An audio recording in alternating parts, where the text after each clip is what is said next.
Hi friends, Kristin here from Synergy Music Academy, and we're here today with another repertoire tutorial. We're going to be diving into Beethoven's Écossaise in G major. This is a level 2 list A piece, and it's a great one for discovering your tonic-dominant relationship, left-hand octave technique, syncopation in the sigh, as well as some challenging moments of differing articulations that are going to help further reinforce your hand independence.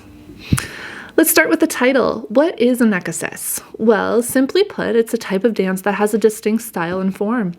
It's French, as you can tell by the title, but it's going to mimic a Scottish country dance. These guys are usually in 2/4 time. They're a little faster paced, light and fun, and you're going to feel that pulse every other beat. As we dive into the piece itself, let's start by looking at our key signature so we can become familiar with the notes. I recommend starting with your G major scale hand separate.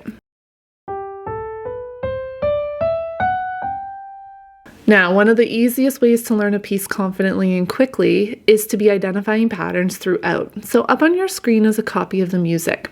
It has 2 sections that can easily be found by the repeat signs. Section A is very repetitive. It has 2 4-measure phrases, and if you compare each phrase with each other, you'll notice that they're almost identical except for the endings. So this is going to make section A a lot more simple. A couple of tips as you work through this section. I find it works very well when you block your left hand chords first. So that means taking each measure and playing all the notes within that measure with your left hand at one time. You'll notice that they mostly consist of a tonic and a dominant 7th chord.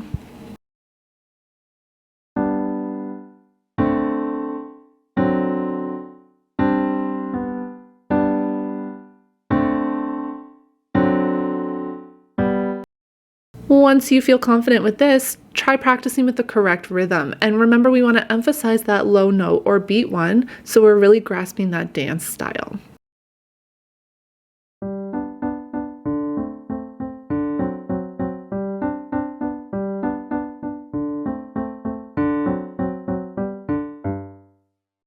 Now moving on over to your right hand, we want to keep this light and bouncy throughout so that when those slurs occur, it's going to contrast really well.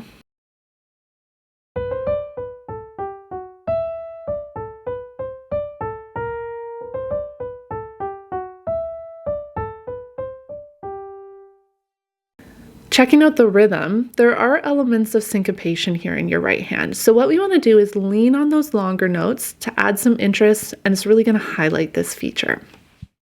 Section B, this poses a new challenge, your broken octave technique. Now, if you have a large enough hand, try playing the octaves blocked. You'll notice that they outline a D major tonic 4-note chord. What you want to do is make sure to practice this in a variety of ways so that the movement is confident each time. You can try different articulations, different rhythms, and then eventually settle into the one that's written.